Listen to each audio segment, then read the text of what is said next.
Good morning to those here with us in New York and in the Eastern time zone of the US, and welcome to those of you tuning in from other time zones or watching this virtually. I'm Sally Lynch, Senior Program and Development Consultant at Tuesday's Children, and on behalf of our whole team, I want to thank you for joining us today for our 6th annual Lessons in Recovery and Resilience Forum on the topic of transformation from tragedy, lived experiences in recovery from terrorism, military conflict, mass violence, trauma, and loss. We are so pleased to be back hosting an in-person full-day forum. We have a nice turnout here in New York and a broader audience registered from all over the country and some internationally. This event is being recorded and will be sent to all attendees and made available at a later date on our YouTube channel as well.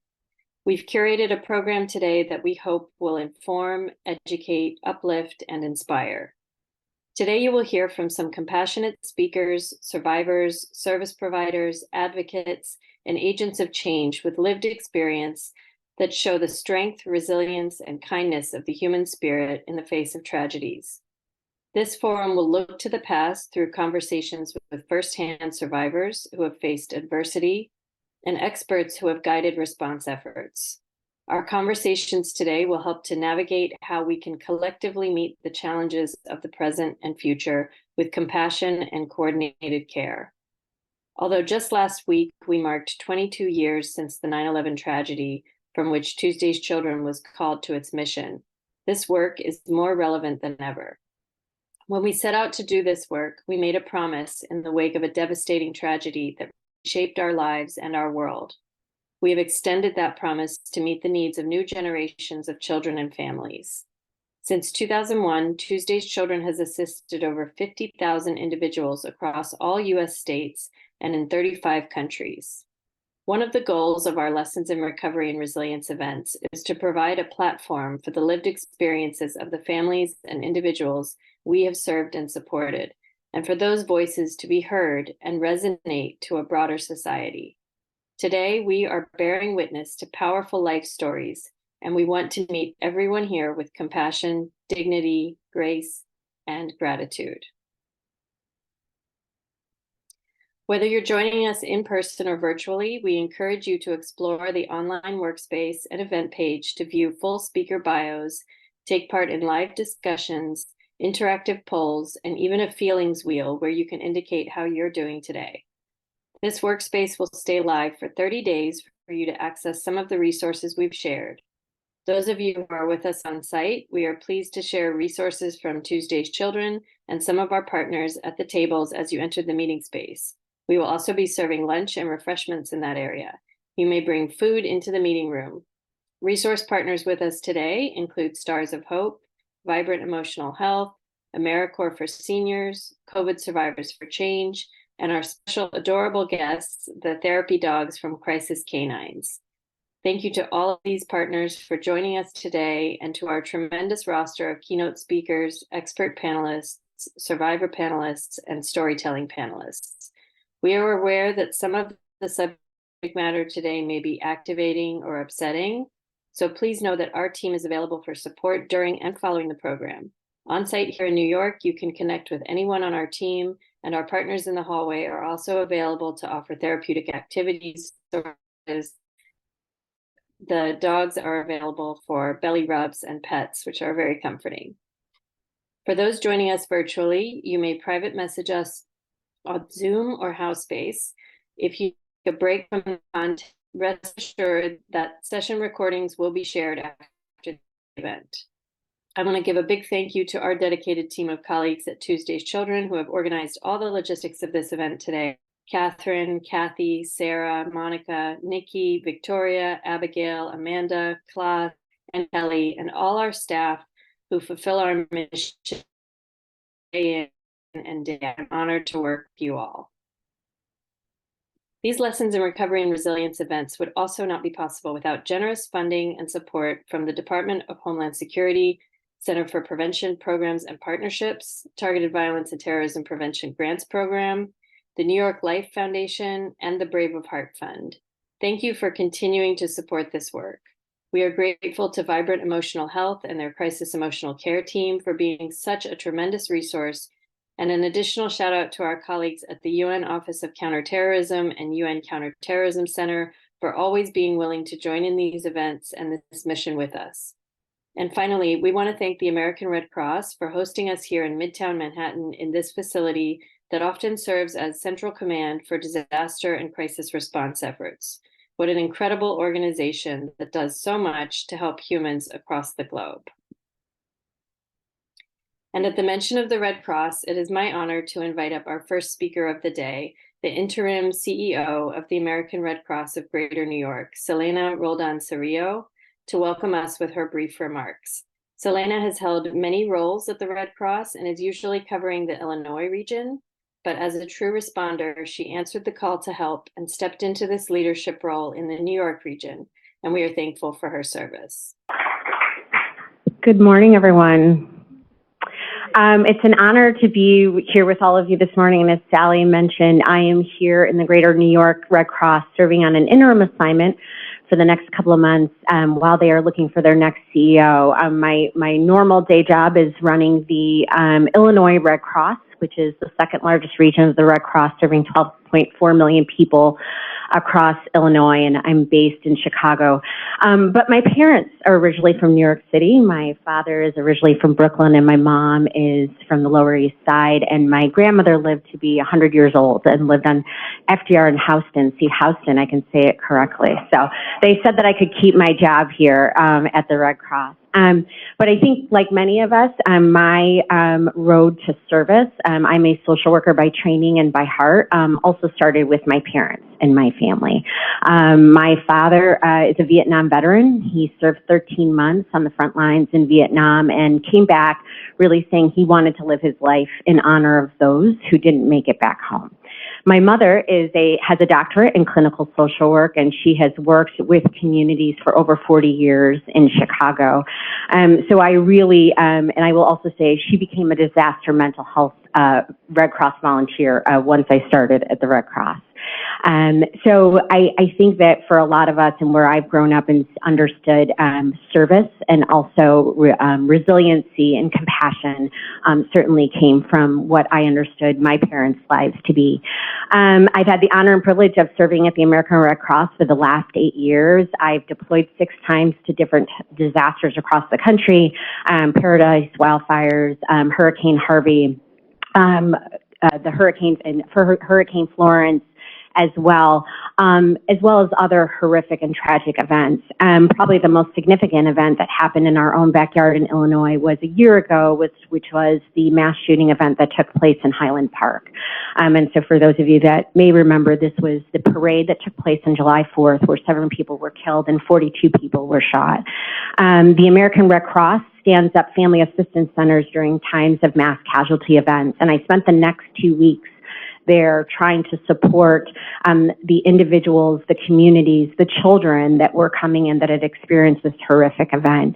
And I think that what I want to leave you with is that was a moment where the American Red Cross, again, like so many of our other disasters, are working alongside so many other important critical partners, between the counselors, the teachers, the FBI, Salvation Army, faith-based organizations. We're all there with the main goal and purpose of trying to provide comfort and hope to this community. And not one organization does this alone. And so we are so grateful to all of you that go out every single day and do this work, that support the American Red Cross and what we do. And we're truly honored to be a partner with all of you in helping communities be safer and more resilient and more hopeful. So thank you so much. Thank you so much, Celena. We're truly grateful to be in partnership with the Red Cross and to be here in this space and working toward the mission of recovery and resilience with you and your colleagues. You assist so many in their time of need, and we are unfortunately living in a time where that work is needed in abundance. I now have the honor of welcoming Mr. Mauro Miedico, Director of the United Nations Counter-Terrorism Center at the United Nations Office of Counterterrorism. As many of you are aware, the UN General Assembly is in session right now in Manhattan, so Mr. Miedico could not be here in person, but he has graciously recorded a message for all of our attendees.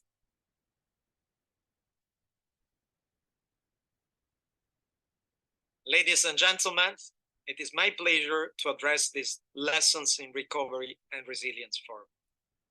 I would like to thank Tuesday's Children for inviting the United Nations Office of Counterterrorism to speak at such an important event and for ensuring the voices and experiences of victims and survivors of terrorism are at the center of the discussions today. Last week marked the 22nd anniversary of the September 11 attacks, an event that changed the lives of millions of people and changed the world's approach to countering and preventing violent extremism and terrorism. The United Nations stands in solidarity with the people of New York and all those affected by these terrible acts. The ripple effect of that day is unending, as we see with so many other terrorist attacks around the world. People lose their lives, individuals are injured, families, communities, and societies are torn apart. Even those who assist in the recovery efforts are often deeply affected and traumatized. In 2006, the General Assembly adopted the United Nations Global Counter-Terrorism Strategy by consensus. The strategy serves as the key framework to guide member states, regional organizations, and the UN to prevent and counter terrorism. This summer, the General Assembly adopted the 8th review resolution of the strategy. Together, the resolutions reviewing the strategy and the strategy itself define the world's priorities in preventing and countering violent extremism conducive to terrorism, including by addressing the rights and the needs of the victims. This framework has allowed the Office of Counterterrorism, together with a group of friends of victims of terrorism, to keep victims high on the international community agenda. Further, 2 landmark resolutions on victims of terrorism, one establishing the International Day of Remembrance and Tribute to the Victims of Terrorism, adopted in 2017, and the second, a resolution adopted in 2019, calling on member states to develop comprehensive national assistance plans to provide a holistic support to victims of terrorism, have further strengthened the approach of the global community towards victims. Both resolutions stress the need to provide victims with support and adequate mechanisms to address their needs. This in turn strengthens their resilience, thereby showing the importance of having a victim-centered approach in all our preventive and prevention efforts. The National Comprehensive Assistance Plans, which were also called by the resolution adopted in 2019, seeks to better support efforts at the national level using a multifaceted, comprehensive, and whole-of-society approach. Further, grounding these plans on sound victim-centered legislation ensures that these approaches are being implemented effectively and that victims' rights are protected by law. Ladies and gentlemen, terrorism remains one of the most significant challenges facing the international community. Together, as a global community, we need to continue to explore ways of combating this scourge. And this is why forums such as this one are so important.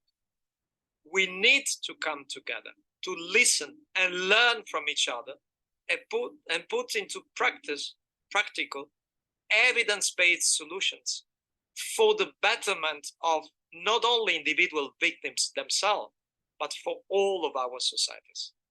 This is key to enhancing and strengthening our resilience, a common effort that binds us all together. With your partnership and support, I hope that the United Nations will remain in the vanguard of these efforts. Through the Counter-Terrorism Center of the UN and its dedicated Global Victims of Terrorism Support Program, we continually strive to put victims at the heart of all our counter-terrorism efforts. This has included ensuring that the first ever United Nations Global Congress of Victims of Terrorism, which we organized in 2022, provided a blueprint on how to better protect and promote the rights and the needs of victims at the national, the regional, and the international level. This way forward allows us to practically link the General Assembly and Security Council resolutions with practical recommendations from the Congress, many of which were developed with victims and with victims associations.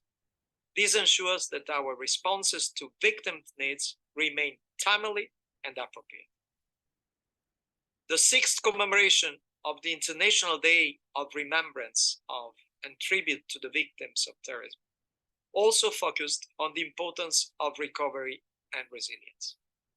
This year's theme, Legacy, Finding Hope, and Building a Peaceful Future, highlighted the very human and common desire of victims to make sense of what happened and to find purpose, to change things for the better. To build on this theme, the UNCCT launched through Instagram the Legacy Project. It's a new documentary gallery to specifically showcase how victims and survivors are creating a positive legacy in the aftermath of terrorism. I very much encourage you all to view this documentary gallery on Instagram. The account can be found at UN Victims of Terrorism. Ladies and gentlemen, UNOCT will continue to keep victims of terrorism high on the international agenda to ensure that our pledged solidarity translates into concrete actions on the ground. Reinforcing victims' resilience, showing solidarity, and supporting their needs contributes to rebuilding the fabric and strengthening the resilience of communities affected by terrorism. Today's event allows us to come together as a global community to remember the losses inflicted upon by terrorism. As a result, this forum is crucially important. It creates a space to discuss, to collectively assess solutions, and to help identify the best way forward. I thank Tuesday Children for bringing us together to share our collective experiences to address trauma and strengthen recovery. I wish you all the very best, and thank you.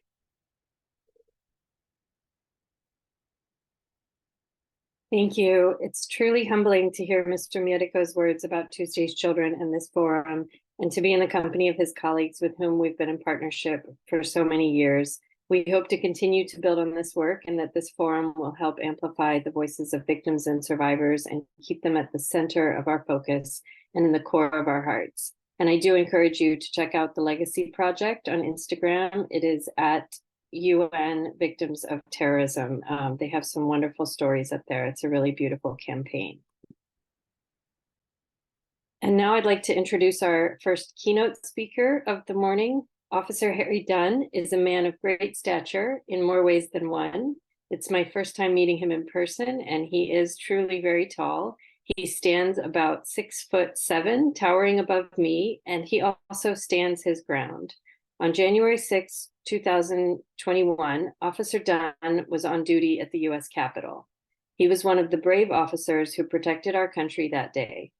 In recognition of his exemplary deeds that day, Officer Dunn was awarded the Presidential Citizens Medal.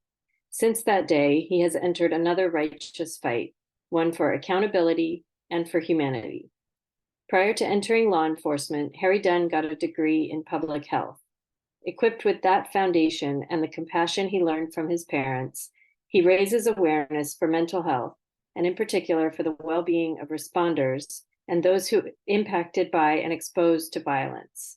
Officer Dunn, thank you for your service. We're so honored to have you join us today.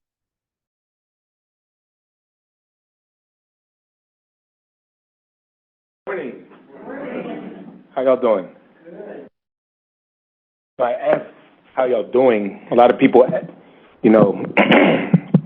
lot of people ask how you're doing before you have an opportunity to answer it fully. they've already moved on and asking the next person how they're doing, because empty words, right? But I really care how y'all doing. Is anybody not doing okay? It's okay to not be okay. It's one of the things I say often. We'll get to talk a little more in the panel later on today, but I want to give the opportunity to tell you who I am, why I'm standing before y'all, and why y'all should even care what the hell I have to say. I was going to write a formal speech, and that's not who I am. I just like to talk, so sometimes I'm all over the place with what I talk, but hopefully my message is received. One thing I see, and I'll tell you, it's funny, because I view life, lived experiences create us, the people that we are, which helps me reinforce that healing and life is a journey, not a destination. So these lived experiences that we have, they help shape the people that we are and the people that we become, which goes back to my funny little notepad. I just change out legal pads and put thoughts that I have in, and I never take anything out, because everything that I'm talking about, whether it be 5 years ago, 10 years ago, it helped create the person that you see standing in front of you.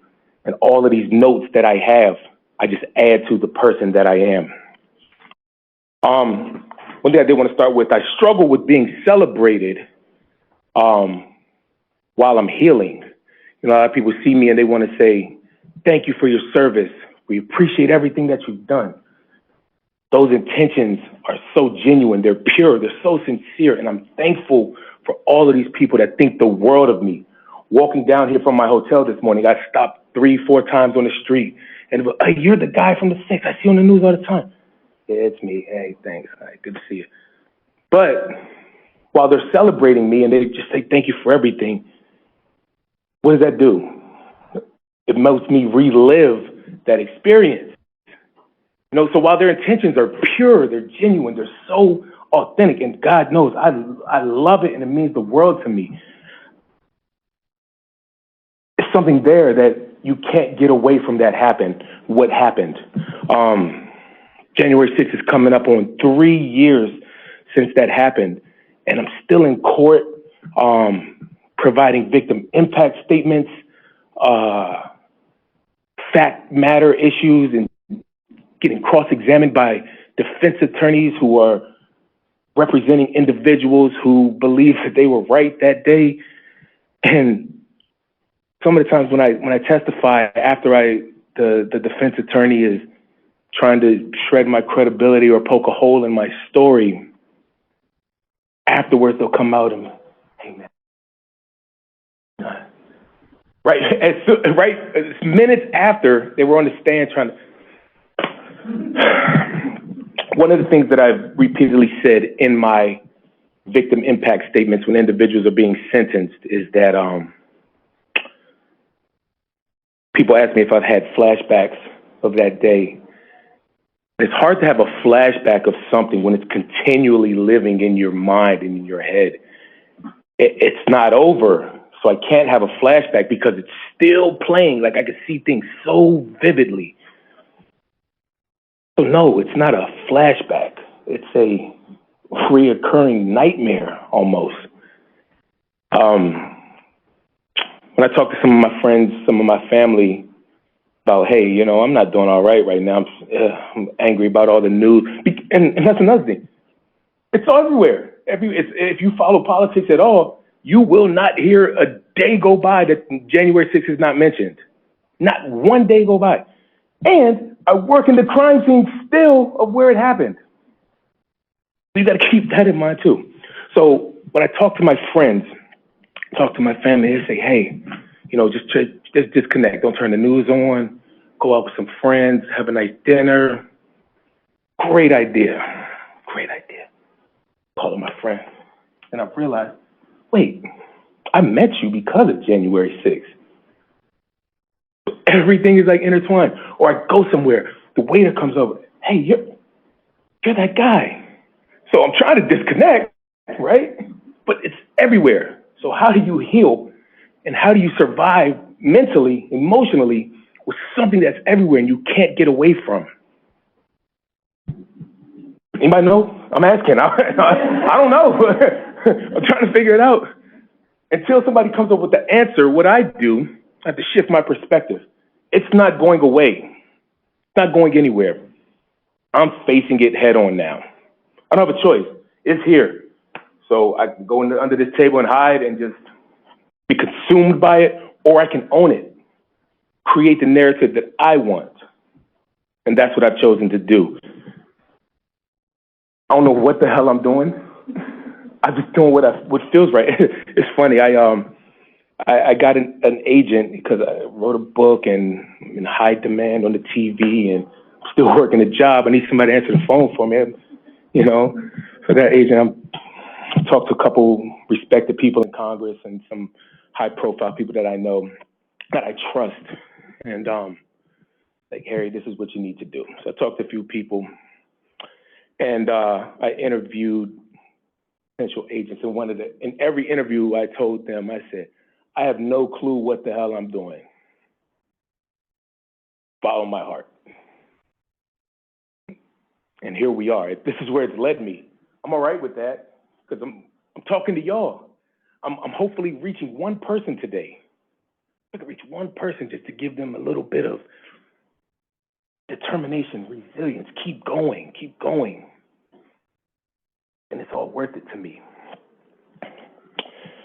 Another point that I wanted to make, 9/11 just happened.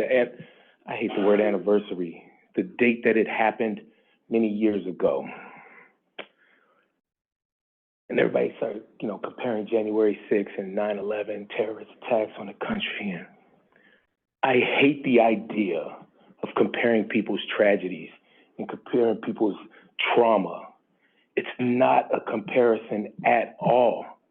Some things don't bother people at all, but some things make the exact same thing to you may be the worst thing to me, but it's nothing to you. And that's fine. That is fine. I hate when compared tragedies. Why? Everybody's an individual who handles things differently. I've been attacked and saying, I'm not really a real police officer and you wouldn't last a day on the streets in New York City. And really? Yikes, man. I feel bad for those cops, man. If they done, that's not a good thing. Is that a good thing? It's not a good thing at all. The riots that happened in Portland, in Minnesota, where during the protests, some individuals used that opportunity to engage in lawlessness, rioting, looting. Those things happened.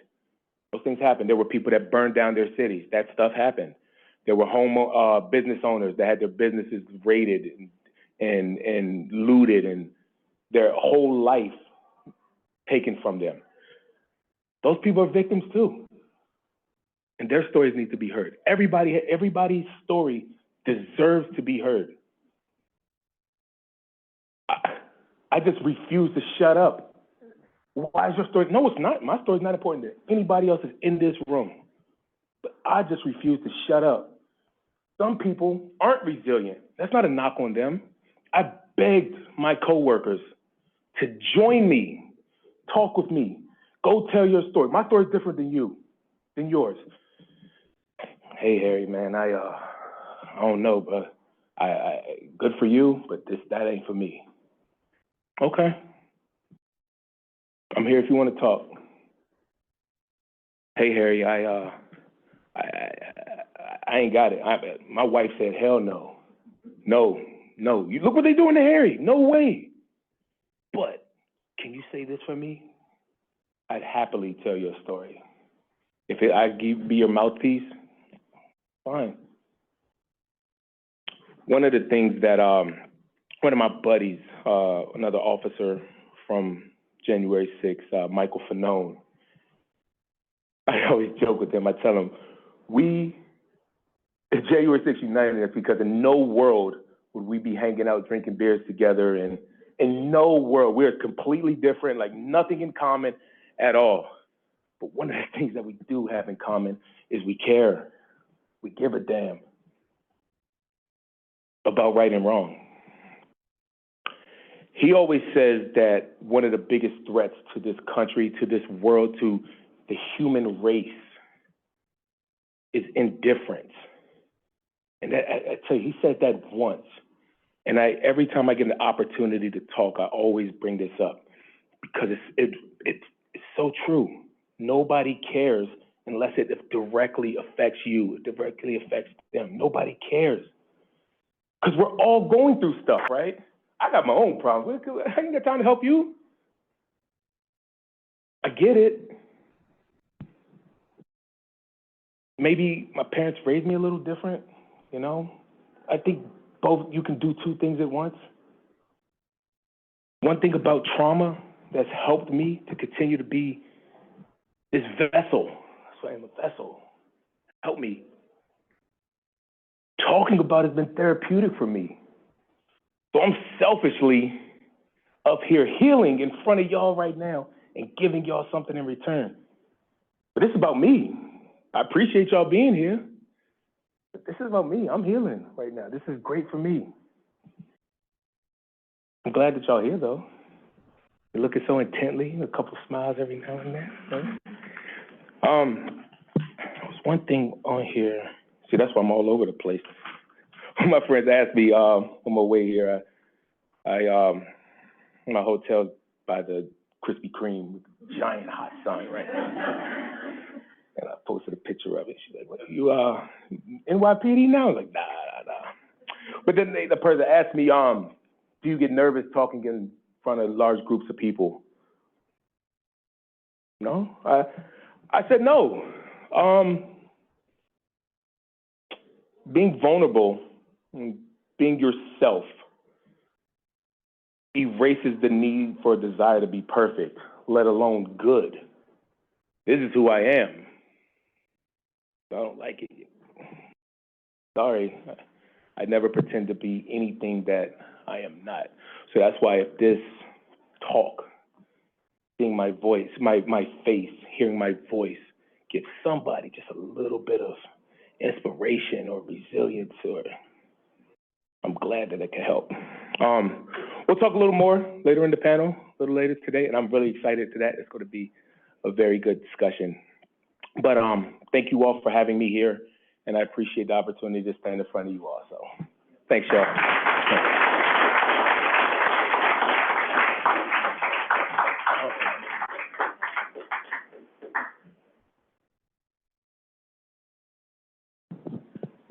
Bring this back down. Thank you, Officer Dunn, for inspiring such resilience at the start of our day today, and we're looking forward to hearing more from you in our panel this afternoon. Now we'd like to move into our expert panel discussion and bring up our 5 expert panelists along with our moderator, Amy O'Neill. We're so grateful to have Amy as our moderator today. She has been on both our survivor panel and our expert panel at previous forums, so it is fitting that now she is moderating this panel. Amy brings the lived experience of having survived the Boston Marathon bombing and the expertise of being a licensed professional counselor and trauma clinician. She's a consultant and trainer for the Office of Victims of Crime Technical Training and Assistance Center and for VOCA administrators. She's a steering committee member for the National Mass Violence Victimization Resource Center, and she's a member of our Survivors of Tragedy Outreach Program. You can read Amy's bio and those of our expert panelists in the online program if you scan the QR code on the agenda. Please give a warm welcome to Amy O'Neill, and I'd like to bring up Maria Collins from New York Life Foundation, Maggie Feinstein from 1027 Healing Partnership, Anna Izar from the UN Counter-Terrorism Center, Greg Porter from the American Red Cross, and Robert Paisior, our school social worker and 9/11 family member. Thanks. Podium, or do you want to sit? We can move a chair if you want. It's up to you. I think either way is fine. Oh. Turn this way.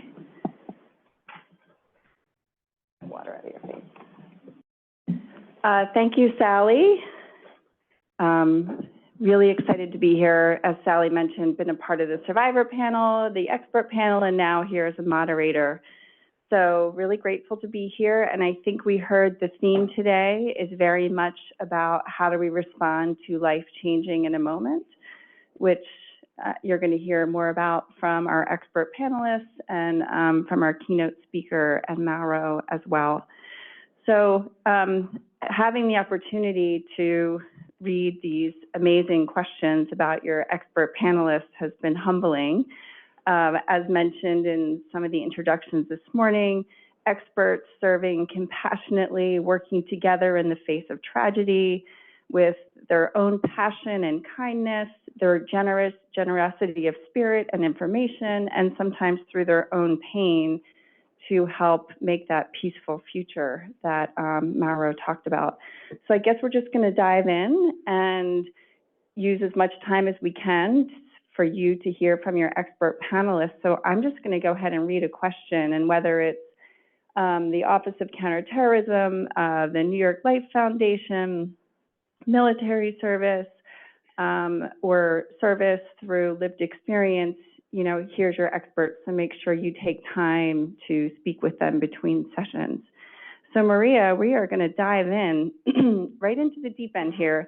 And I want to ask you to help us paint a picture of what the data is already showing us. The New York Life has funded the work of the Childhood Bereavement Estimation Model, CBEM, of Judy's House, and issues an annual State of Grief report. So what is the state of grief for children in America? That's a heavy question. And what are some of the important points of the lived experiences behind those numbers, and how can we effectively mobilize resources to support children and families through grief and bereavement? And obviously there's also disparity that has to be addressed. Don't worry, they had a warm up to think about these questions because this is a lot, right? So in your best 3 to 3 minute version, we'd love to hear from you on that. Well, thank you. I'm Maria Collins. I'm happy to be here. You know, Tuesday's Children has been a wonderful partner to really give voice to individuals that have suffered, you know, death, destruction, and tragedy. And New York Life, just a little bit about us and how we came about really funding data and understanding this issue, is that in 2008, New York Life decided that childhood bereavement was our purpose, right? Supporting people when they need us beyond the financial, right? Because as an insurance company, of course, right, we have the financial resources available to families. However, what about the emotional supports that they need? So since that time, we actually kind of looked at it in a 3-prong approach. One, direct service, which is what Tuesday's Children and many organizations do, really being there on the ground, like the Red Cross, to support families, children, adults. Second, evaluation and research, understanding the need, and really making sure that programs we're funding can be, you know, supported. And then education and awareness. So understanding the issue and educating people on how they can respond. So it's similar to what you're asking. And when we started, there was no data, or the data was very inconsistent. We didn't know how many children were actually, you know, experienced the death of a loved one. When we started, it was 1 in 20, 1 in 9, 1 in 8. No one had a consistent number. So over time, we worked with Judy's House to support and partner on the Childhood Bereavement Estimation Model. And the numbers are actually very stark, because in 2018, it was 1 in 15 children would lose a parent or a sibling before they finished high school, so before 18. Today, it stands at 1 in 12. And I only say that because it's only been 5 years. So the increase is tremendous. And as we're talking about tragedy and we talk about disasters, COVID had an impact on that. And, you know, I wanted to make sure I didn't get the numbers wrong, because I do a lot of numbers every day. And we just released, or Judy's House just released, a special report, the pandemic report, to follow up on this. And a couple of things.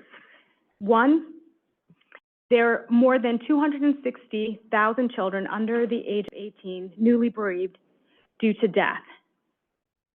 That was an increase from previous years, right? And one in 5 children that are newly bereaved actually lost their parents due to drug overdose. Yes, which is also an increase. 1 in 8 children newly bereaved in 2021 lost their parents due to COVID. It's not all children, so I'm saying newly bereaved means they actually lost their parent by death in 2021, and these are the numbers. When you think about that, you start there. You start with what is the impact, and then what services. And I'm going to talk about later, really, the initiatives that we funded and we partner on to, one, address this increased number, because I know, like, what does 2024 look like? How many children will actually experience the death of a loved one? I'm only giving you stats on parents and siblings. I'm not talking about grandparents, aunts and uncles, and others. So you can definitely find, and I can go in deeper on this, definitely find more data at judyshouse.org, their website, to really understand the landscape of this. And when I think about it, it does pause. How do we get the resources out there? So we have created different coalitions and collaboratives and been part of them to really address that. I will talk later about the Children's Collaborative, because the other issue is that we have these numbers and data is wonderful, but who are the children and what are their needs? So the Children's Collaborative is addressing that. Also, the Coalition to Support Grieving Students to get resources in schools, and our Grief Sensitive Schools Initiative. Thank you, Maria. So it all starts with the data, right? That's how we get the funding and the partnership. So very valuable work. We're going to turn our attention to Greg. And first, we want to thank you and recognize your service and your ongoing support to military families in your role at the American Red Cross and through other initiatives. And as you know, Tuesday's Children has expanded over the last decade in response to more than 37,000 post-9/11 military losses, which can really be seen as a direct ripple effect of the 9/11 tragedy, which was a call to action for so many people.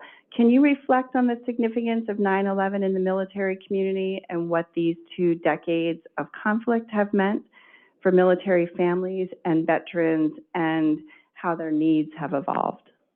Sure, thank you. And thanks you for allowing me to be here today to speak about this. You know, I served prior to 9/11. I was with DOD after 9/11 during that time frame. But I think you captured everything in the question. And that's really, you know, the military and military family members suddenly had to really go into overdrive as we had conflict happening in 2 different countries at the same time. And certainly, you know, in the 90s, we had different activities, different operations happening in various places around the world, but not the scope that we saw post 9/11. And that the ripple effects of that are relatively obvious, I think, in a lot of cases, and that's extended time away from home. Thus, you know, you've got families who are suddenly trying to figure out how to transition to a single parent, with the added stress of the parent who's not there is potentially being shot at any given time. And so, you know, the stressors, particularly for children and spouses, is huge. Secondarily, you've got the stressors, I think, of, well, for those who are wounded in action. Medical technology is amazing. The advances that we've had from, let's say, the Vietnam era to post 9/11 are phenomenal. And what that meant was so many people who were evacuated from the battlefield survived. And they survived and were able to integrate back into society. But they had obvious combat wounds. And so you've got folks who are trying to deal with that from the wounded perspective, but now you've also got 22, 23-year-old spouses who find themselves in a case of providing care for that wounded service member the rest of their lives. And that's not something we think about when we're in our 20s. And so, you know, I think all of these things sort of help shape the massive stressors that we have in the military families and through the military community today. You know, we know there are risks. When you join the military, you know it's inherently dangerous and there are risks. But I don't think anyone ever expects to be that casualty. And so, yeah, post 9/11, 20 years of direct conflict had a truly devastating effect on a lot of people. Yeah, thank you for that compact answer of a complicated question. And I think you're just shedding a little bit of light on the layers and layers and layers, both of impact and stress, not only to the military member, but to their family members left behind, and to the long bearing wounds and scars that both military members and spouses recover from over time. So we're going to turn our attention down to Anna. And can we ask you to share with our audience a brief reflection on the global landscape of terrorism, counterterrorism efforts, and victim support services, and how things have changed on a global scale since the 9/11 tragedy, the war on terror, and some other global events that led to the formation of the UN Counter-Terrorism Center and the UN Office of Counterterrorism. What, in your experience, has changed about global terrorism and supporting and upholding victims' rights in the years since 9/11, with shifting ideologies, social media, and the role of the global pandemic as well? We'll just throw that in there. Thank you very much. I'll try my best to address all these interconnected questions in just 3 minutes. So as we all know, I think no one here is stranger to the fact that since the 9/11 attacks, the way that the world and the United Nations perceives terrorism and counterterrorism has fundamentally changed.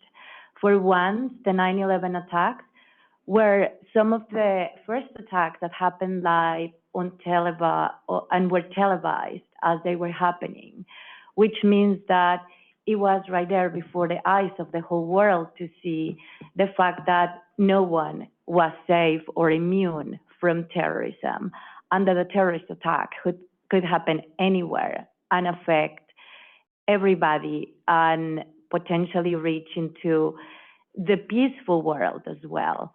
So this was a first realization as well of how vulnerable the world really was to this. The United Nations, at the initiative of the Security Council, responded very quickly after this attack. 17 days after the attack, we have the first Security Council resolution, and I'm not going to bore you with all the language in it, but it's Security Council Resolution 1373 that first brings the international community together to try and address in a very firm and decisive way terrorism in all its forms and manifestations everywhere at the global scale. So this Security Council resolution was followed by a number of resolutions and also actions. Many of the actions that were taken after 9/11, the war on terror, are, I'm sure, very well known by this audience, but within the United Nations, the discussions also shifted to how the international community could better protect and prevent these attacks from happening. In 2017, the United Nations Office of Counterterrorism, which I work for, was created. And immediately following its creation, the Global Victims of Terrorism Support Program, which I have the honor of leading at this point, at this moment, was created in 2018. Ever since, the program has been expanded based on good practice, lessons learned, and the evolution of the International Victims of Terrorism agenda, which has been supported by the establishment of a member state-led initiative, a group called the Group of Friends of Victims of Terrorism, co-chaired by Iraq and Spain. Today, in a few hours, we have a ministerial meeting of this group of friends. of victims of terrorism. And this also led to shifting from rhetoric, symbolic support, and standing in solidarity to more concrete actions to try and meet the needs of victims of terrorism and promote their rights. In February 2022, the United Nations Office of Counter-Terrorism, UNOCT, launched the Model Legislative Provisions, which is a concrete tool to support victims of terrorism, through providing assistance to member states to review, harmonize, or draft legislation in support of victims of terrorism, and to develop assistance plans for them. Now, in September 2022, last year as well, the first United Nations Global Congress of Victims of Terrorism represented the first time that the United Nations was able to bring high-level officials at ministerial level, parliamentarians, victims of terrorism, victims associations, UN entities, civil society, and the private sector together for victims to discuss their rights and needs. So the shift towards a more victim-centric approach to supporting and assisting victims has gone a very long way since the 9/11 attacks took place. This was also supported by 2 General Assembly resolutions, one of them establishing the International Day of Remembrance and Tribute to the Victims of Terrorism, and another one establishing what we use as the foundation to launch the Model Legislative Provisions, establishing a very solid foundation for international cooperation for victims of terrorism to materialize and become more concrete. Thank you, Anna, for that comprehensive introduction to all that you're doing. And on a global level, to be standardizing isn't quite the right word, but on a global level, to be introducing common victim needs is a really important initiative for all of us, for the whole world. And much like Harry said in his keynote, and Greg and Maria also shared, we don't really know how vulnerable and what we need until you're in it, and then we get the data and the information and layers and layers and layers of understanding. So it definitely helps with our initiatives going ahead. And that brings us to pretty naturally to Rob Pysor here.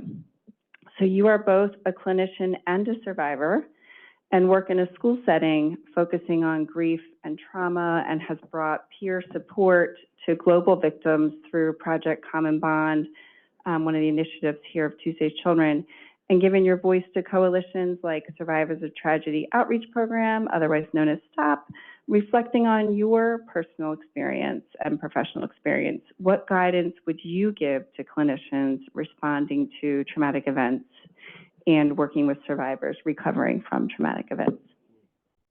So big question. Yep. Firstly, I appreciate the opportunity to be here speaking as someone, like many people who are in the field, as both a survivor and a provider. And I think that that's something that we see in the field of trauma, we see in the field, the helping professions, from AA to counselors to clinicians to NICU nurses. A lot of people have found sort of a mission or direction based on their own personal lived or community experience. So in looking at clinicians and survivors and trying to separate them out into sort of recommendations on what we can do, I'll put on my social worker hat first as a clinician. And I think one of the most important things that clinicians can do is be aware of the impact that the work they're doing with others will have on themselves. Some call it vicarious trauma, some call it work-related stress. It can have a significant impact, and it can be cumulative. If you're working in the field or working with populations that have been victimized, traumatized, exposed to some of the worst aspects of humanity or lack thereof, it can have an impact on you. So self-care, which is a little bit of a buzzword, but an important buzzword, I think, in the counseling social work community, is extremely important for clinicians when working in this sort of area. An understanding of that cumulative impact and a recognition that sometimes the helpers need help too, which is oftentimes hard to admit for a lot of people. Another thing that's important for clinicians is understanding the nature of both the incident and the community that they're working in. Is it impacted by culture, by location, by country, by identity, by religious or spiritual affiliation, and the impacts that that will have on the community as it's experiencing trauma or the long-term impacts of trauma. So if you are a clinician and you do want to enter into this field, or you are working in this field, obviously training and understanding and the development and fostering of a professional community is super important, to have an understanding of the work that we do in helping others. Shifting to the survivor side of things, going back to seeking help and the importance of help. Seeking out help and accepting help when it's offered is really important. Finding a community or creating connections with others who've shared a similar experience, or even the same shared experience, but under a different understanding, because everyone's an individual, is super important.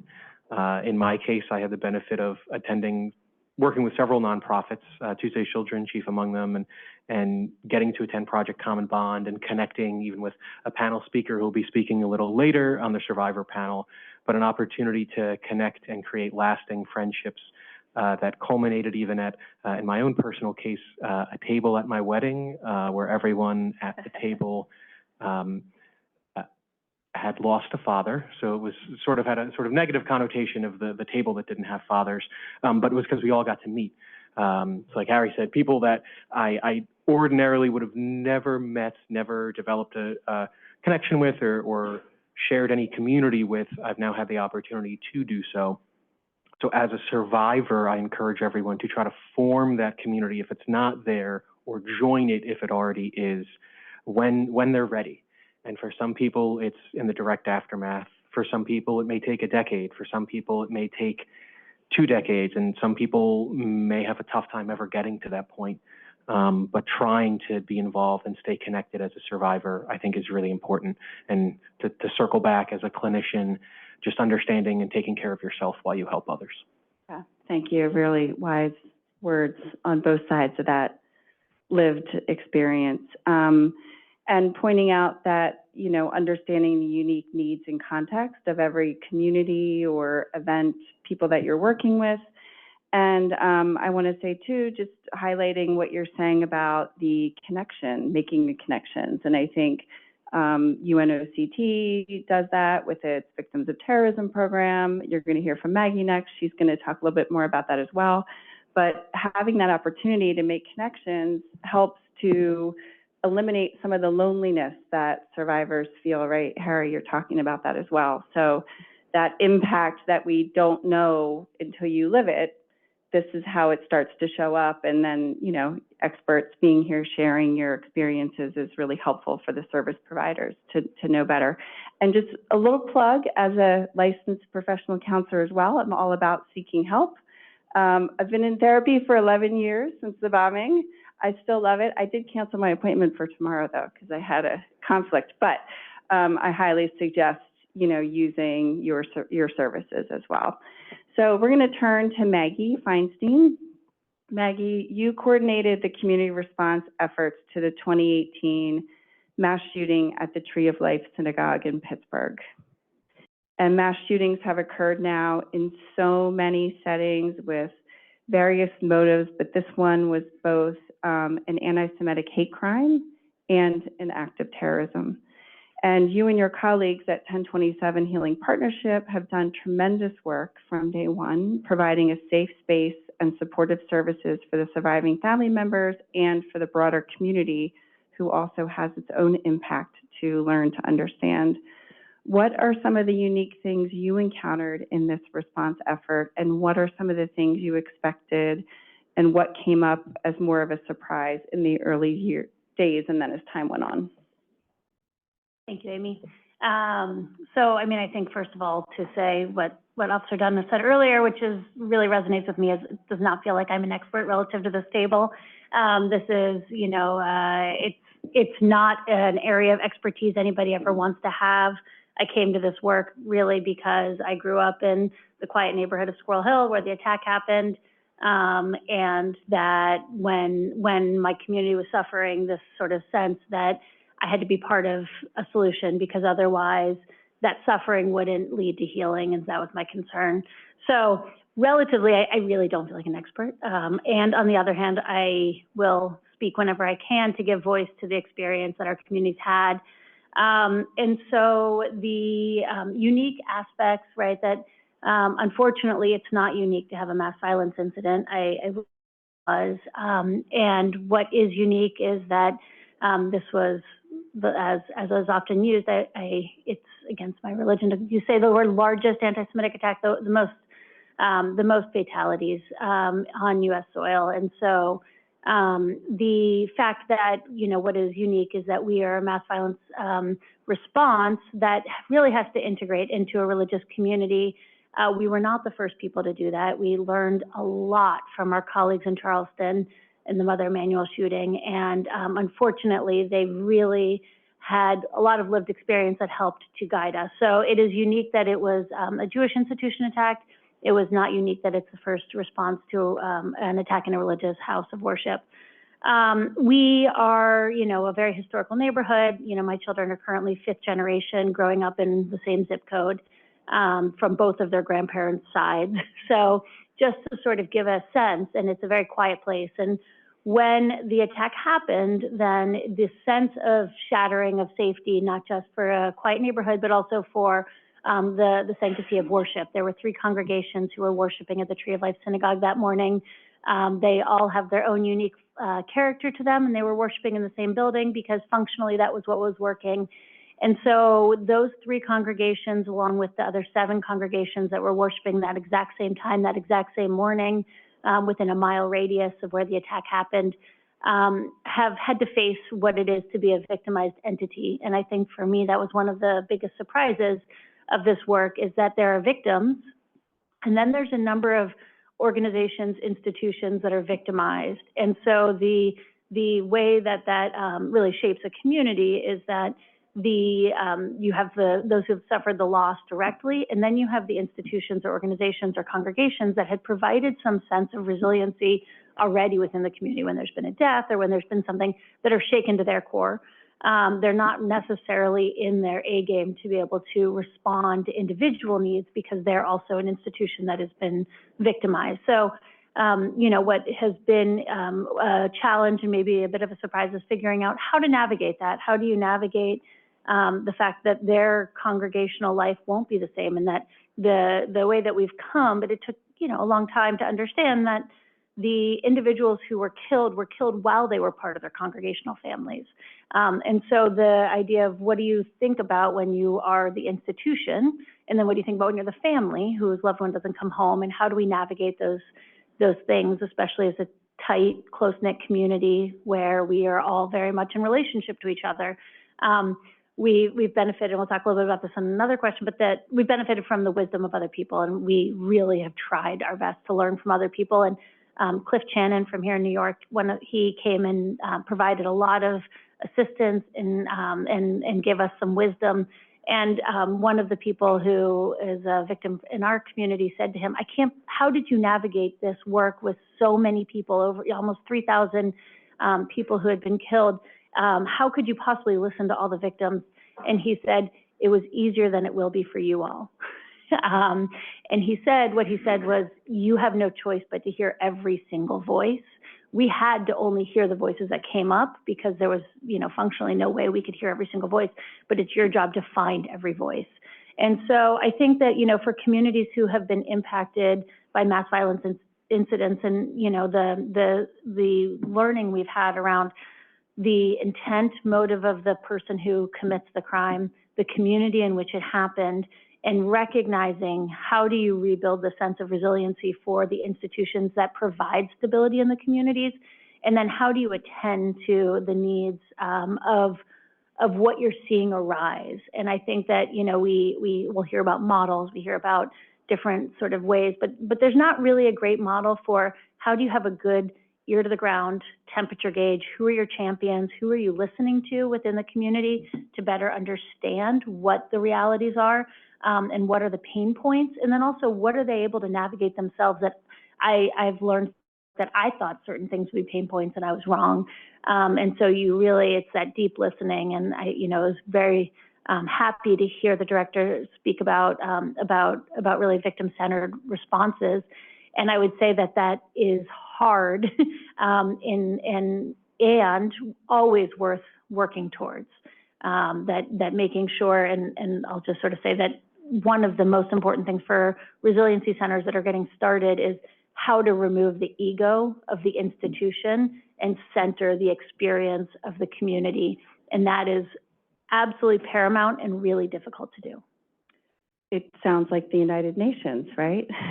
How do you represent a little bit of everybody at one time, the individual and the entity? But what you're hearing too is the generosity that comes out of this tragedy, where communities that have been prior impacted, Harry, you're sharing your stories to the next person, Mother, the folks from Charleston that we're able to share with you, and that interconnectedness is really important as we go forward here.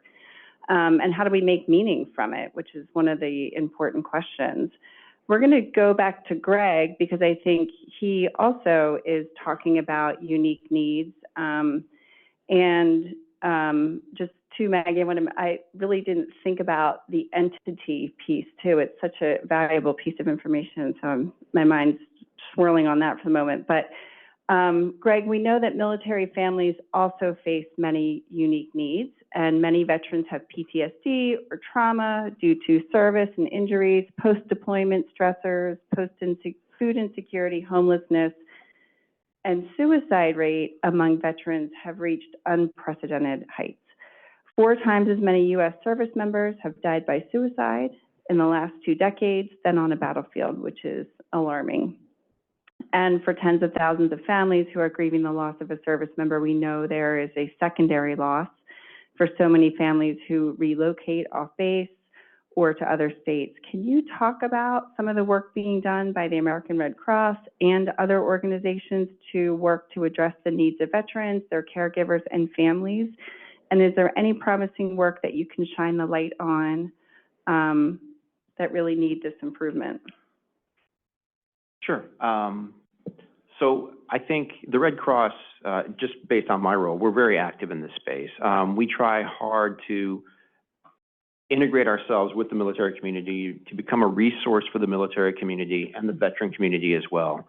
You know, my deputy just came in, Lalita Maharaj over here, and she's also a social worker by background. And she sort of brings the heart to my operational mindset, which is kind of nice. And she just got off the phone with a meeting with the Blue Star Families Organization. And one of the things that they do here is run a food pantry on a military installation, an active military installation here in New York. And when we started talking to them, we found out that 24% of active military families have food insecurity issues. And so these are folks who are serving our country and their families.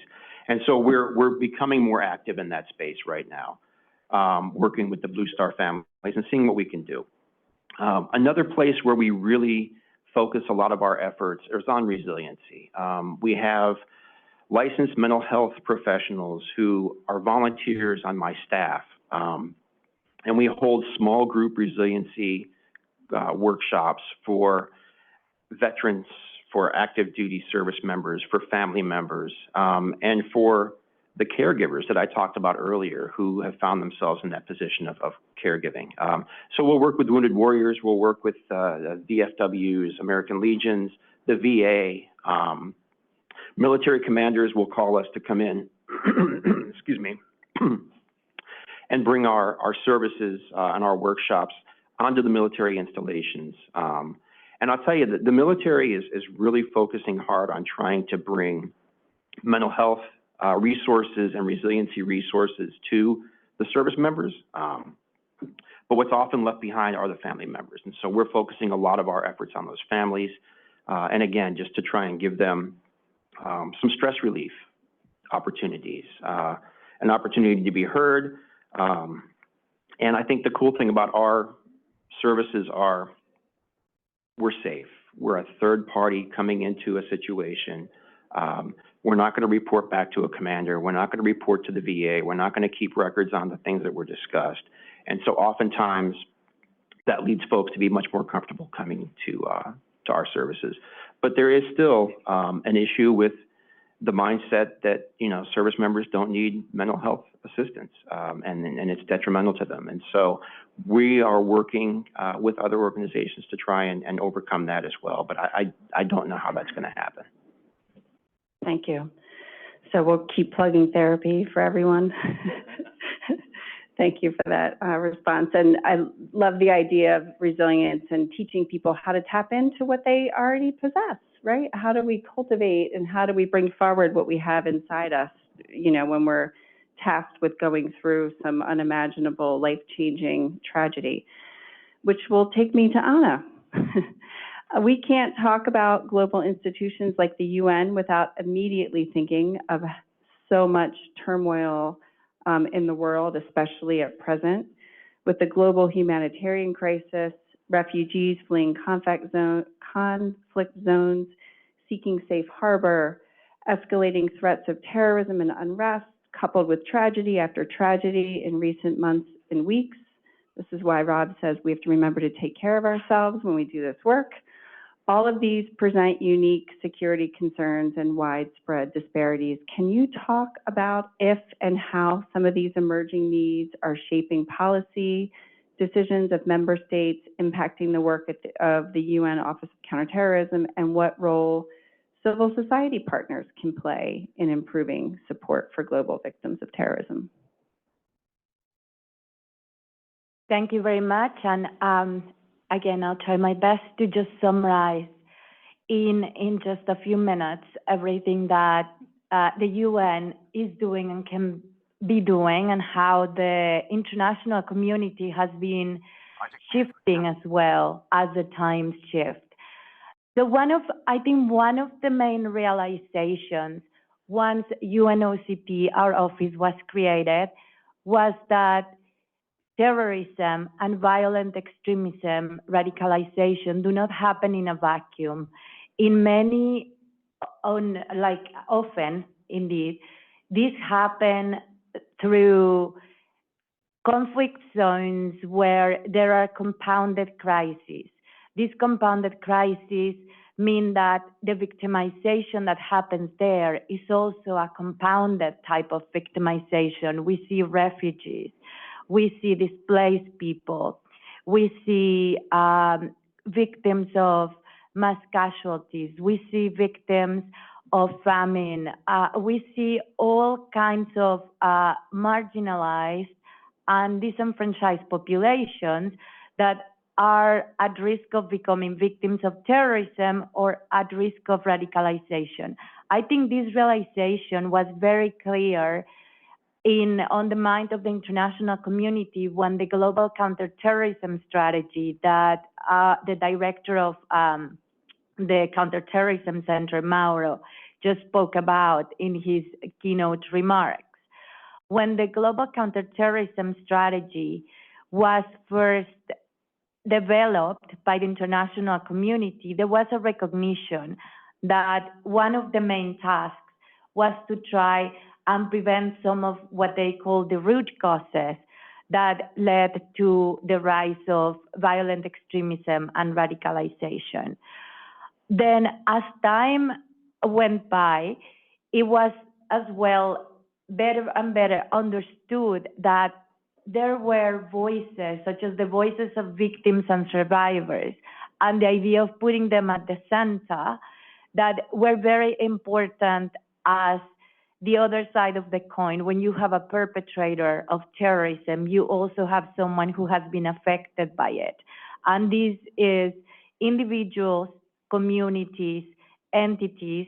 What has been spoken about, this victimization happened on multiple levels, which was another realization from 9/11, this idea of collective trauma, how a society itself is a target of a terrorist attack.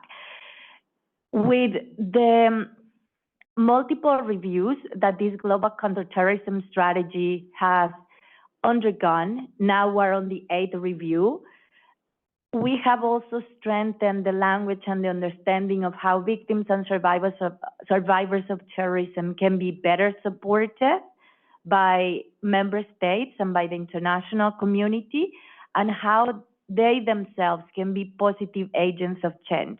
This recognition is something that has led to many of the innovations, if I can call them that, in our Global Victims of Terrorism Support Program, and the idea that victims can lead a transformational journey that can also inspire others. So we, at the moment, what we try to do as UNOCT, but also as the United Nations, is to create spaces and platforms for them to do just that, but also spaces and platforms to call on member states to provide adequate support, to be able to be guided and receive the tools that they need to understand how to put victims at the center and to understand the benefits of the approach.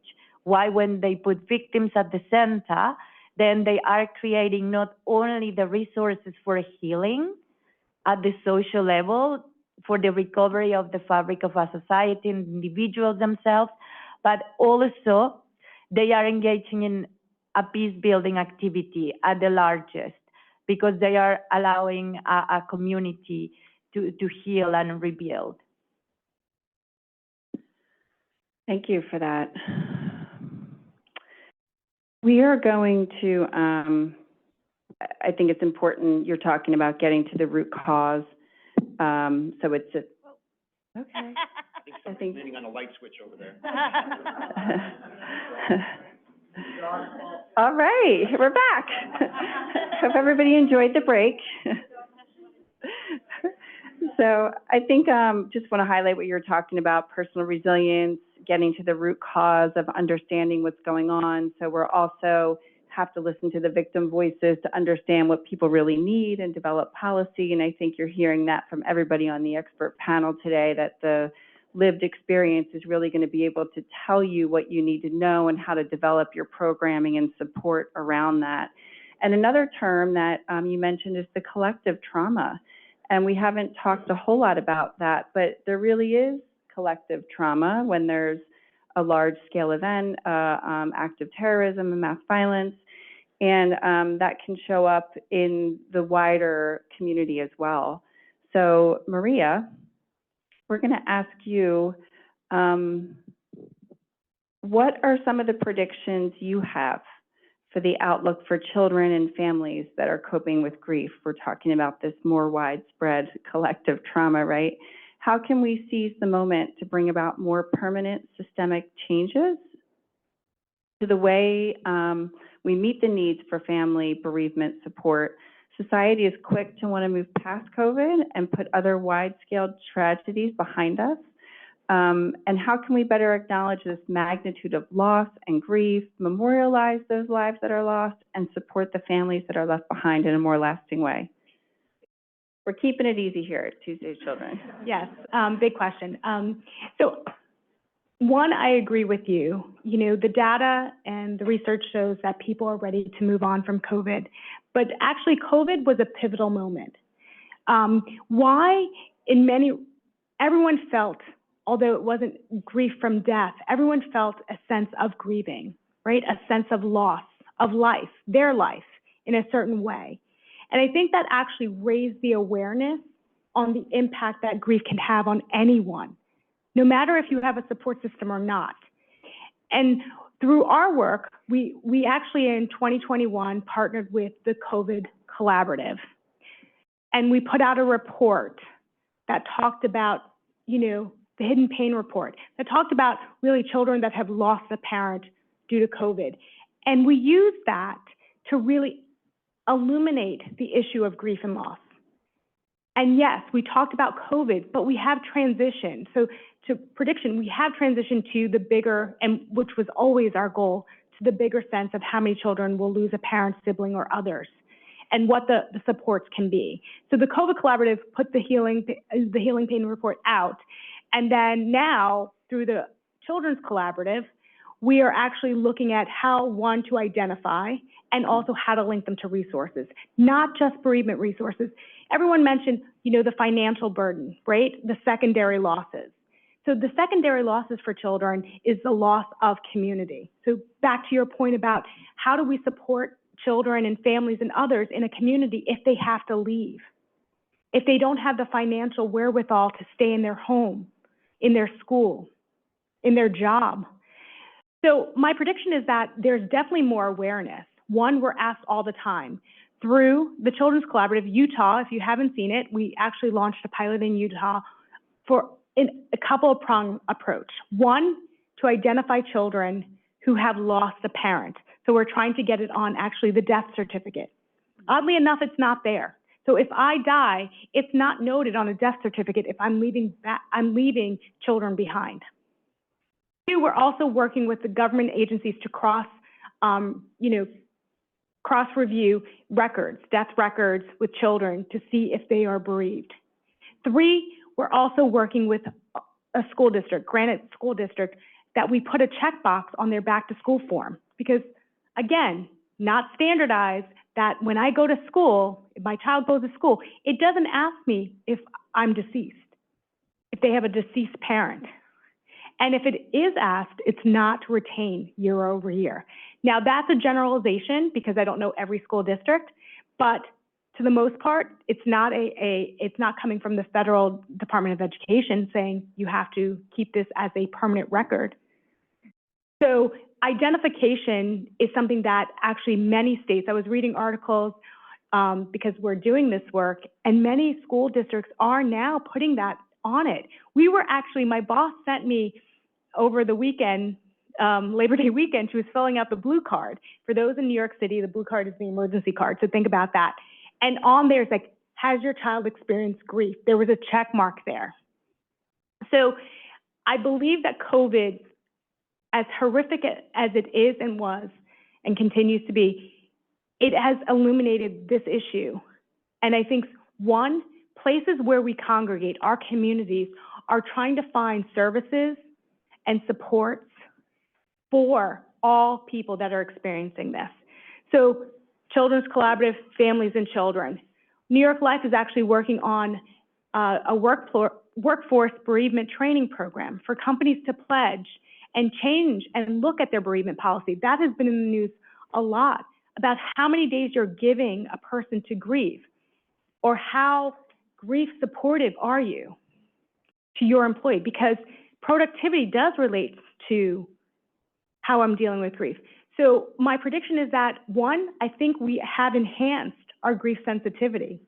Two, I think more people are funding mental health overarching, because we did actually work with the Center for Disaster Philanthropy before COVID and looked at how many grants go to mental health. Less than 100 between I want to make sure I got this right. Between 2012 and 2019, number of grant makers that issued grants for mental health were 99. Less than $40 million were given to mental health grants for disasters. And if you take 2017, right, in 2017, according to the Center for Disaster Philanthropy, over $600 million for US disasters. 4.3 million was for mental health grants, which is less than 1%.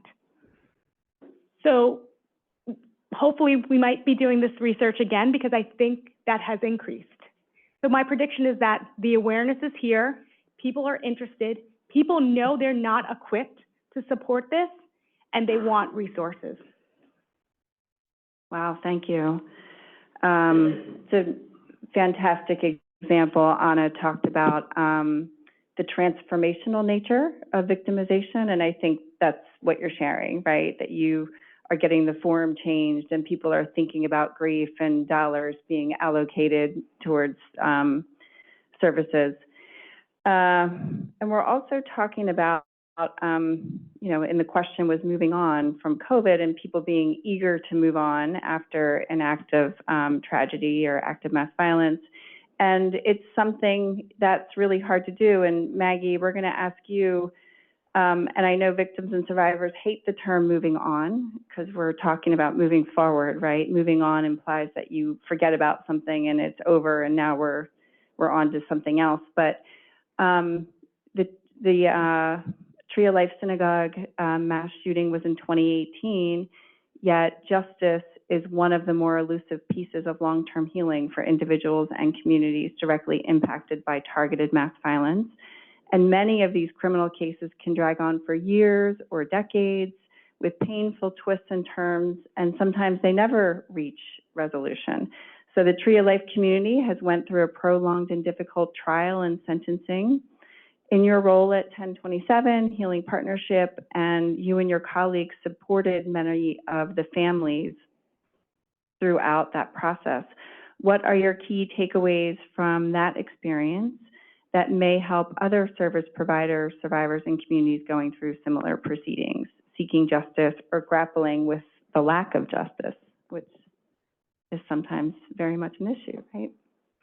Thank you. And I'll actually say that I don't even know how long it was ago I heard you speak about the trial in Boston, maybe like 2 or 3 years ago. And I remember something you said, and I don't want to say it exactly because maybe it was wrong, but Amy, you said something to the effect of the power of healing of being sitting in the room with the perpetrator of an event. And so I will say that, so for people who are unaware, right, that the trial related to the Pittsburgh synagogue shooting happened this summer. There were federal charges that were brought, including capital charges that were pressed. And it was long to get there. It was a long road, almost 4.5 years. And the learnings from our community, we had an incredible U.S. Attorney's Office in our district. And I will say, first and foremost, my learning was how much healing can happen when you're seen and heard. Right? It's a basic tenet of any of us in the mental health field that we all want to be validated, and that the legal process can be incredibly invalidating, or it can be incredibly validating. It depends entirely on how you approach the victims and how you approach the witnesses. Of course, I learned a lot through this process that essentially victims' place is really just whether or not they're witnesses or not necessarily based on their own experience, and it's not always valued. In the case that we just had, I would say that was not true, right? That they were valued as humans, as people who had suffered loss, and that they were treated that way from start to finish by the legal teams, which was incredibly important for their own healing. So the trial was about 2 months long. It was trifurcated, unlike most death penalty cases, which are bifurcated. It was 3 different phases of the same jury deliberating. And I'll say that in terms of our community, that was important to note, because that's 3 different times that we go through verdicts, and 3 different times where there's sort of heightened awareness and people saying, are we done yet? Are we done yet? No, we're still not done. And my learning was, our organization held the space. We worked really closely with our U.S. Attorney's Office as the community partner. And we held the space. We had really a spot for all the victims and families who wanted to participate. And we assumed that there would be kind of these ebbs and flows, and there weren't. People decided to stay. People were there for the entirety of that 2.5 months, including jury selection. And what we learned through that was that if you create a dignified space, people want to bear witness. They want to be present. Officer Dunn talked about accountability. It was so important. I had a very large learning through this process because there was a lot of pressure. There's 2 primary pressures that were on our community. The first is a political pressure about the existence of the death penalty, and that is a possible sentencing. And the second is around Jewish tradition and Jewish feelings about this. So political and morality interplaying with what was sort of for our community a question of justice. And I would say, especially in this audience where I know it's a very sensitive audience, that if you want to be victim-centered, we have to take politics and morality out of the justice process. and to try to project that onto victims as what they should feel is incredibly damaging and very painful. Fortunately, we had sort of a good way to navigate that as a community, but it was a constant pressure and I think very damaging. And I think about all the people who have to navigate this by themselves, right? We did all the media. We did a ton of work with the media on how they reported about it, trying to encourage that they were not going to report on this as a yes, no question, because that's damaging to the community. That is not at all productive for community healing. So in the justice process, there were a lot of learnings. One is that, that putting the victims as part of the process was incredibly valuable for them, and I think incredibly valuable in the end for the legal teams. And I think that, noticing when people want to moralize or politicize an issue, that, the community very clearly said, if you want to work on changing the law, please don't do it on our backs. And that is a very important lesson because there's a lot of people who want to do it on their backs. And they're saying, if you want to change the law, go do it somewhere else. But this isn't ours to have to carry. They already are carrying a lot of this, what they've suffered in their loss. And then, holding that dignified space, we really deeply listened to what the community said, and we tried really hard to acknowledge the nuanced differences of how people were seeing this, to find common ground rather than to let what the natural forces would have been, which is to divide people into different camps. And when we did that, it worked incredibly well. We had the most impressive peer support space, and I know this is a little bit, but where the community supported each other through the difficult process and found new relationships, really found a new sense of belonging.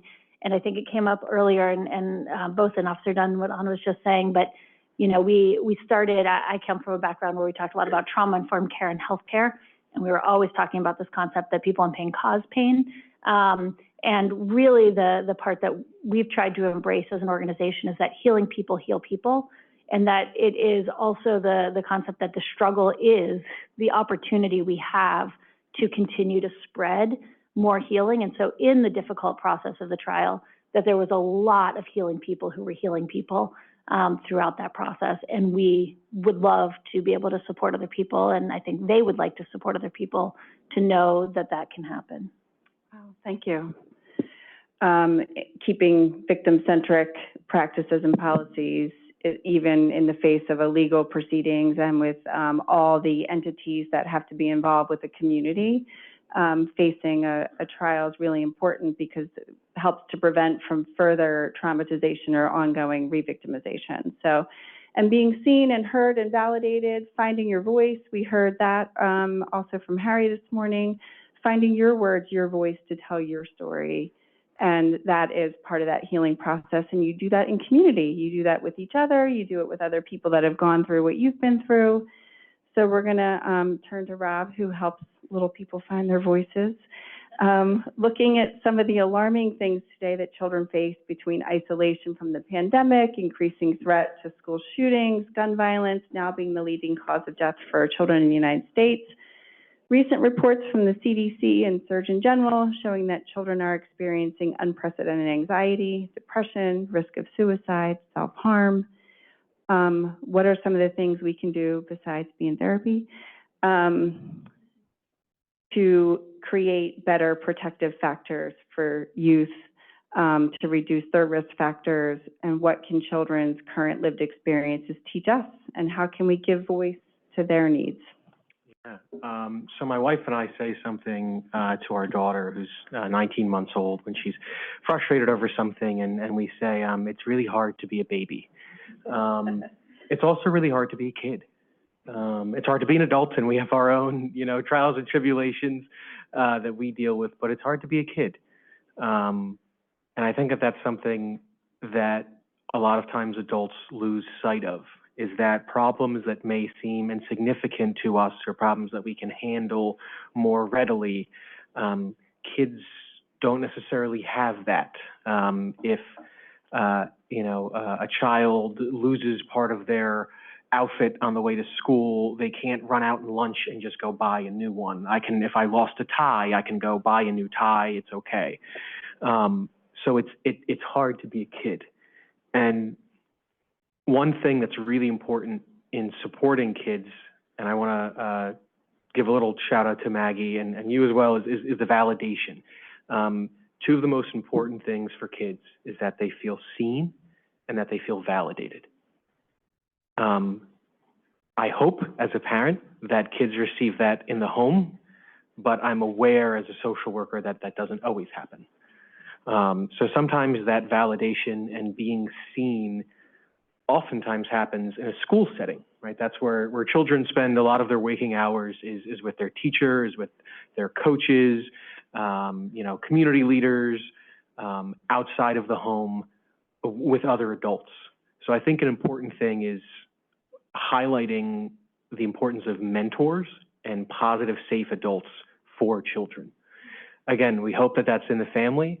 Some cases it's not, but even if it is in the family, it's not going to hurt to have a supportive lacrosse coach or improv teacher or someone that sort of sets the standard and can help be a guiding force for a child through whatever life throws at them.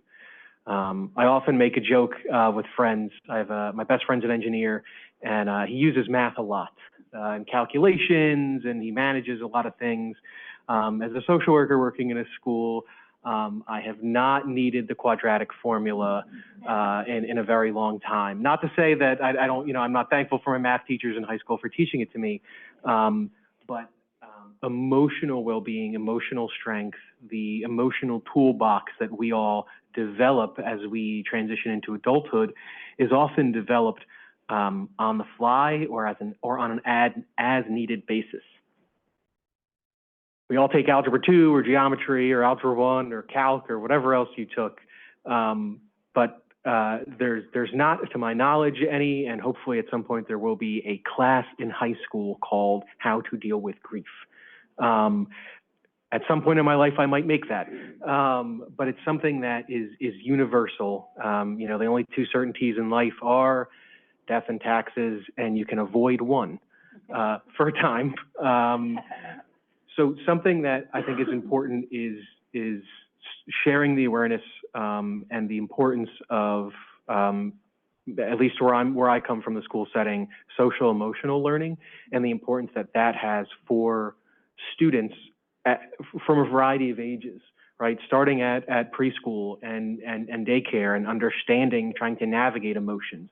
As an infant, we're either smiling or we're crying, and crying can mean so many different things. So can we break crying down into angry and sad, and then angry, sad, and frustrated, angry, sad, frustrated, tired, and develop a wider understanding of the emotions that very young children have. Obviously, if we're moving up to the high school level and a little bit of a better understanding, working with kids and working with teenagers in how to navigate those emotions. First, identifying the emotion or identifying the problem, identifying the need, and then teaching and guiding ways to address them. Positive coping skills, community connection, outlet through physical activity, outlet through musical interpretation. And there's a lot of people that play a role in that. So I think when looking at protective factors, whether for children, whether you're a teacher or a parent or you know, you don't have any children, you don't have any nephews or nieces or grandkids, or you're sort of removed from, you know, the experience of children and teens. Just being aware of the existence of emotions in kids. Kids are very resilient. Kids are very resilient, but it doesn't mean that they don't need help. So I think it's important to focus on that as adults, being that mentor and being that positive support. I have something to add. You mentioned, actually, not to negate, but actually there are courses, not school courses, but there are courses for actually schools. New York Life in 2016 developed something called the Grief Sensitive Schools Initiative, and we nationally it rolled out in 2018. That is a tier 1 support for any school to really educate educators, anyone in the school building, anyone in the school community, and how to support a child that's dealing with grief and loss. Second, we actually have 4 books that actually speak to this and offer tips based on our experience and our partners. So it's called Kai's Journey, that really talks about losing a parent, what do I do? How do I talk about it? You know, keeping traditions, you know, peer support, which is super important. And our fourth book, which just released this summer, is for middle school students. It's called Lost in the Middle. And it actually hits on a lot of topics we talked about today, that communal loss. What do I do to support my friend that might have experienced a death, or different type of loss? This book actually goes a little bit further than our focus area. It talks about, like, what if my father's not in the house? Not because he's dead, but maybe divorced. Or what if I've just moved, so the secondary loss, to another community? How do I fit in? So we actually have started doing that, and we're going to be doing book discussions with middle school students in the month of November, which is Children's Grief Awareness Month, to really give them the tools and the voice, and to be seen and heard about their own feelings. And many bereavement centers across the United States, the National Alliance for Children's Grief has a list of them that actually work in school buildings to provide that support. Do large assemblies, do small groups, to really, it's not a mandated course, of course, you know, across the country, but it is a way for us to continue that conversation with young people. And for younger people, Sesame Workshop. So we're partnering with Sesame Workshop to really enter Head Starts and preschools to actually name that emotion, identify that feeling. And if you go to, of course, Sesame in the Community, you'll see some of the booklets and resources there. Amazing, thank you. And Rob, sharing about crying and what that means, and just sort of that global idea of looking at all when it comes to children as communication. What are they trying to tell us? And it's our job to help them sort it out until they learn how to name it. So thank you for that. And Josh Garcia is here from Stars of Hope out in the hallway, and a bunch of us were together at a forum this past spring, and he had, you know, sort of the value bomb line of the forum, and he said, somebody asked him for a piece of advice, and he said, listen for the whispers. So the things that people barely say, they don't say, that you see on somebody's face. So be that adult investigator and ask those questions. All right, we are into our final stretch here, and we're also going to TikTok. Final time is escaping us, so we're going to start with Greg and go down the line, but we're going to have to condense just a little bit here. So Greg, our last final question with you is to bring us to present day. For the military community, recent years have brought new challenges such as the pandemic, economic uncertainty, the pullout from Afghanistan, escalating conflicts abroad, polarization at home, and a behavioral health crisis in the US and beyond. What do these challenges mean for the military community? How can we do better? How can we make a lasting promise to our country's service members and their families to meet their needs? And what are some of the preparedness protocols you think we can implement to try and get ahead of those needs? So there's a lot there. And I think I'll go back to the resiliency work that we're doing in that community. I think it's vitally important across the board in that community. I would also like to talk a little bit about what we were just talking about with the school children, and the fact that the majority of military school children, who, by the way, move every 2 years, who, by the way, have no safety feelings within themselves because mom or dad, or both in some cases, are deployed consistently. All these factors are happening, and yet they're part of the civilian community in a way. And do we know, from an educator's perspective, who those military kids are and what sort of special needs that they have, what sort of things we should be looking out for from a mental health perspective in dealing with these kids who, again, they're extremely resilient, but it doesn't mean they don't need help. And so that was a great thing to say. And I think, you know, the world is in turmoil. We've got rattling of sabers in different places around the world. The military is leaning forward again to potentially go and deploy to conflict. And what that means to the military families is just going to be like the last 20 years, or the previous 20 years of uncertainty, unknown, and waiting for the knock on the door. I think a big thing that we can do, and I don't know what the answer is, but we've got to bridge that civilian-military gap so that people outside the military understand the sacrifices that service members and their families go through on a daily basis. And certainly, you know, service members, family members don't want to be seen as victims, but there is a way that we can sort of bridge that gap and welcome them into the civilian community and vice versa. And just kind of figure out a way that we can, as a larger American community, offer them some of the service and the support that they need. I'll leave it at that. Oh, thank you. Yeah, we're really learning from our expert panel how important it is to really know who someone is. Child of a service member, child, you know, that's been through COVID parent loss, a mass shooting community, and to, you know, our hero teachers, to all of us to take on more of that as a community. Maggie, our final question for you. One thing that has emerged after the Tree of Life tragedy is peer support. We've heard that from many of our experts today. The congregation in Squirrel Hill received support from communities representing other faiths, other American cities and places of worship that had experienced similar tragedy, and from around the world. It has been beautiful to see the ways 1027 survivors and family members and victims have connected with others to inspire hope. Can you describe some of those instances and the ways in which hope and resilience can be found in that common bond? Yeah, I mean, I think back to that healing people, heal people, that there's also an element, and Officer Dunn mentioned this, about people wanting to exploit your story, and that is really hard when your grief was public, when your experience has been very public. And so there's something in that peer aspect of somebody who gets it, who is clearly not going to take your story and use it somewhere else. Also, the fear that a lot of people have of, I'm too much. My experience is too much. You can't handle it. So that's, I think, you know, where a lot of these peer relationships come. What I have seen, and is that there's an incredible outpouring of offering of peer support. It is one of the most beautiful things, is that people who have gone through something terrible want to make sure no one else is going through it by themselves. And unfortunately, there's a lot of people who have gone through really terrible things.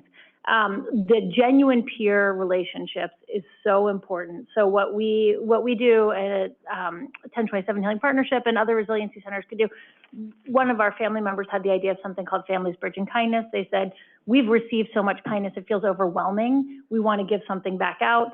And so what that group did was they met, and at first they said, you know, every time there's going to be a mass violence incident, we'll respond. And then they said, you know, that is not healthy for us or anybody else. So that's not the right answer. So they started to create a purpose statement that defines how they do this, that they have their own identity. They've figured out who their people are and who they can be most effective with and how to channel their energies, and then also how to know, which is something that we really support, when to say no, right? When to say, this isn't the right time. This is more, we already have taken on one thing this month, and we know that for us, that is as much as our identity of being a positive peer as we can manage. So I think there's the point where there's no doubt that peer support is incredible. And then also for those of us who are in the role of supporting people who've been through terrible events, how do we support the proper level of peer support? And how do we give people the tools to feel like they can engage and then also step back to let what happens happen?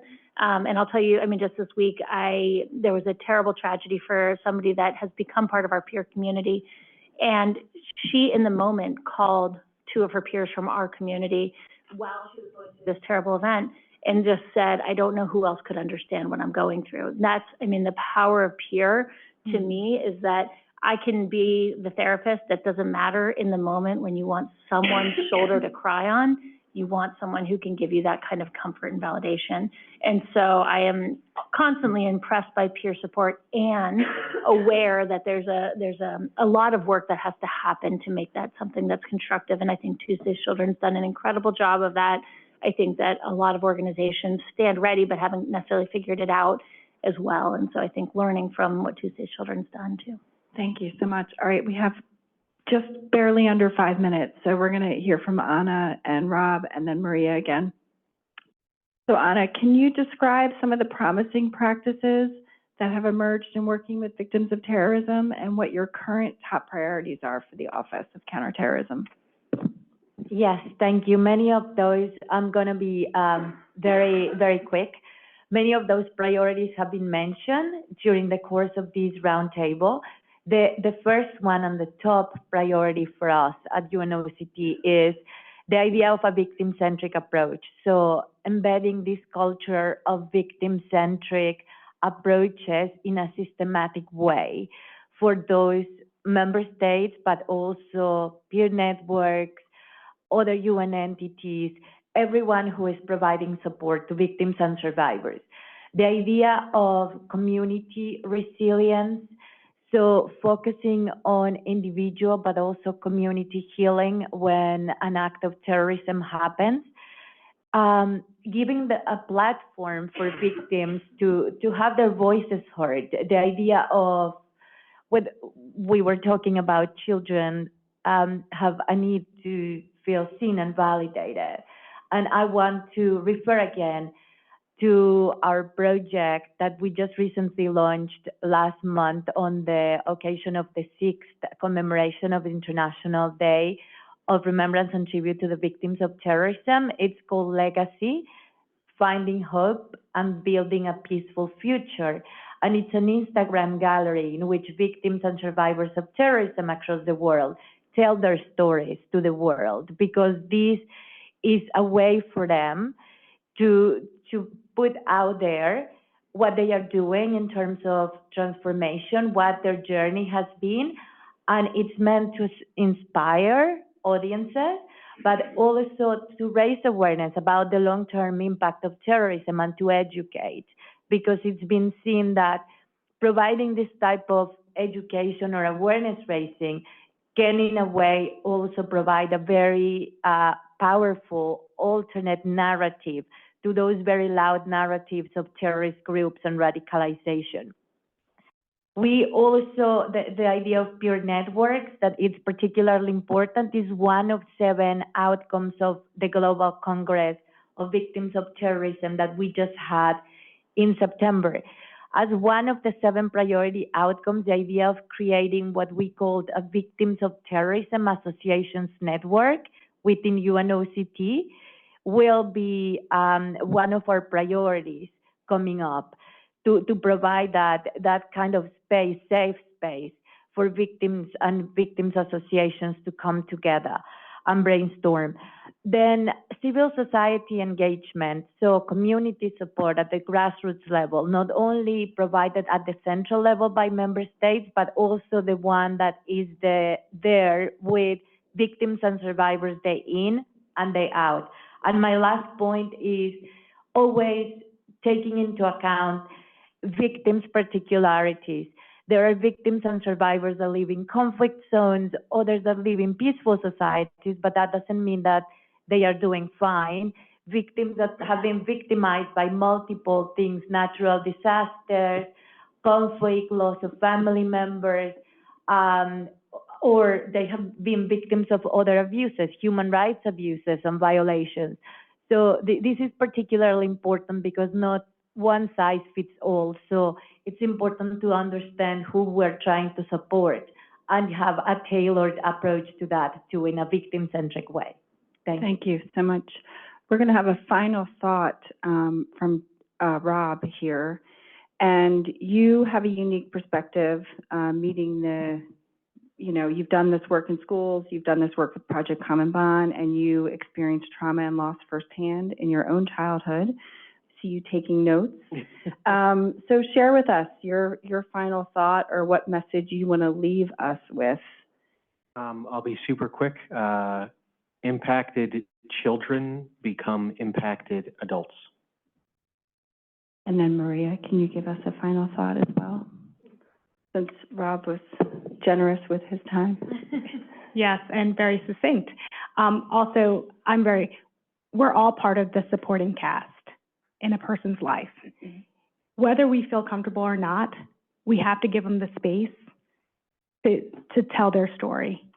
And I appreciate everyone on the panel. I appreciate Tuesday's Children, because without having a safe space to tell your story, no one can be empathetic to you.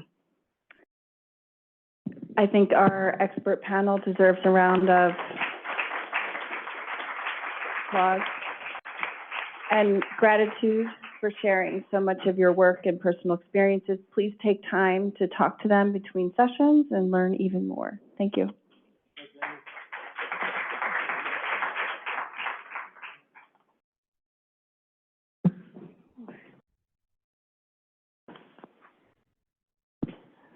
Thank you to all our panelists. You were really spectacular. Maria, Maggie, Anna, Greg, Rob, and Amy. That was such an informative panel, and I think they touched on connection, the need for that.